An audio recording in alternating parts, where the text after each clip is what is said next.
video, I'll demonstrate 5 innovative techniques to help you incorporate metallics into your artwork in fresh and unexpected ways. Today I'll be working with FineTec, which is an incredibly high-quality paint. They are mica-based and some colors contain precious minerals such as real silver. They're hand-poured in Germany, which is what gives them this unique ripple effect.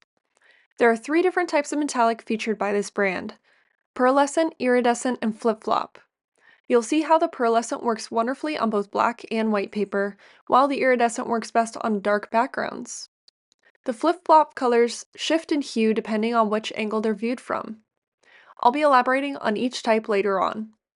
All of these techniques work on watercolor paper if you'd like to follow along with the example, while all of the main illustrations I'll be demoing will be done on aquaboard.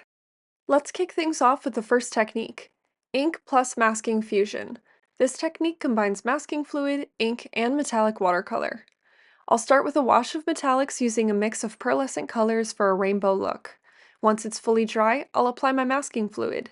A key tip here is to dilute the masking fluid with a little bit of water so that it won't lift up the metallic underneath. Once your masking fluid is dry, simply do a layer of black ink. You could also try using gouache or acrylic.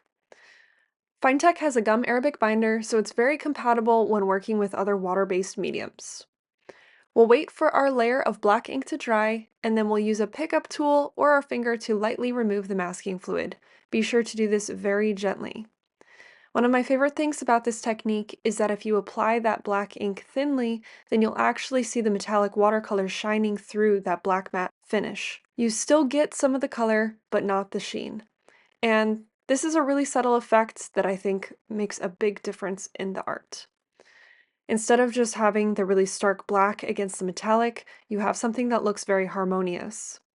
For this butterfly, I used only pearlescent colors, so out of the 3 different metallic types, the pearlescents are the ones that are more opaque on the white backgrounds, and they have a very saturated color. And after you remove your ink layer, you can of course add more metallic watercolor directly on top and more ink if you'd like to layer it up. They work really well with each other and are very compatible. Next up is etched metallic. This technique is similar in the way that the metallic is applied as the base layer, and the next layer is a layer of ink. It then involves using a sharp tool to carve into the ink, revealing the metallic watercolor underneath. The result is a really beautiful textured element where the metallics peek through. It's a fantastic way to create fine details and intricate textures. We're going to begin with our wash of metallic. Once fully dry, we'll then apply our layer of ink. Once your ink is fully dry, that's where the magic happens. We'll take a sharp tool and gently carve into that ink. The more pressure you apply, the deeper you'll go into your surface. If you're using watercolor paper, then make sure it's a little bit of a heavier poundage so that I can take more scraping. You can use scratchboard tools, an X-Acto knife, really anything with a sharp point to get this effect to work. You can also layer your metallics back over top of the etched areas if you want the metallic to travel throughout the grooves. When I use this technique, I tend to build up my metallic layer a little bit thicker. So I'll use less water when applying, or use extra layers of metallic to build it up. I painted this bug predominantly with pearlescent colors, but you'll also see a blue-violet flip-flop color on the wings. Our third technique is toning metallics. This technique is all about mixing the metallics with traditional watercolors to alter the hue of the metallic shine. I thought it would be most beneficial to show you how you can mix just 3 primary colors with both a silver and a gold so that you can see how a cool and warm metallic tone will look mixed with the standard colors. Both the gold and the silver are the pearlescent colors, so both of these will show up really beautifully on both black and white paper. However, depending on how opaque your standard watercolor is, will determine how opaque it is on a darker background. You can also try this effect with iridescent colors and the flip-flop colors for beautiful results. So for this painting of the beetle, instead of using yellow, I'm going to replace my yellow with the gold. And if there's any areas that are cool that I want metallic, then I'll drop in the silver instead. My favorite thing about mixing traditional watercolors with metallic is that you can really choose how much metallic goes into each color. So if you want a very subtle effect, you can add just a little bit of standard watercolor into the metallic, Or if you want to completely change the hue of the metallic, you can add a lot of standard watercolor. You can also get really gorgeous results by glazing either the standard watercolor on top of the metallics or vice versa. Our next technique is alternative strokes. This is where we get creative with our tools. Instead of using traditional brushes, we'll use a variety of mark making. It opens up a whole new world of textures, effect, and painterly strokes. It's a great way to break free from traditional brushwork and give your metallic an unexpected flair. I love to use things that are just kind of lying around my studio to see what different strokes I can get out of them. Try using things like dip pens, either traditional or glass. You can use a toothbrush, a Q-tip. Also, I'd really recommend trying a water brush. Just add a little bit of extra water onto your pan and suck the mixture up into the brush. I love this idea because it makes it portable if you want to take the metallic paint with you, but it's also great if you love to do calligraphy or any type of brush lettering. Because you can really manipulate the viscosity of this watercolor, you can have it be very thick or thin. You can do so many different things with it. And when you have it really thin, you're able to get these beautiful, smooth washes of metallic color.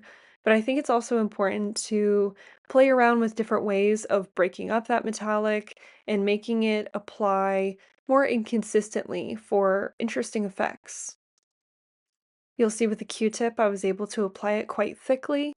And then with the dip pen, I'm applying into a wet surface to get a really gorgeous diffused line. So you can make it really precise or quite soft if needed.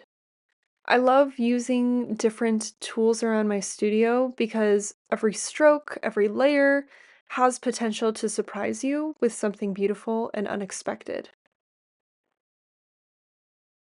And finally, we have metallic pastel. This technique takes your metallic watercolors in a completely different direction by using them dry, like a pastel or other dry media. This is a fun way to use the remaining bits of a well-loved color. By breaking off pieces of the watercolor and applying them directly to the paper, you get a hard, dry texture that still captures a metallic finish. It's a fantastic way to add choppy blends or subtle sheen to areas of your work. Try dipping the dry pastel in a bit of water for a softer, more creamy dry media effect. You can also pre-wet the paper with a watercolor wash and then directly apply the metallic on top. You'll notice that the more water you add to the metallic, either on the surface of the paper or by dipping the metallic in water, you're going to get more of that creamy effect. Try using this technique on different textured papers and surfaces for varied outcomes.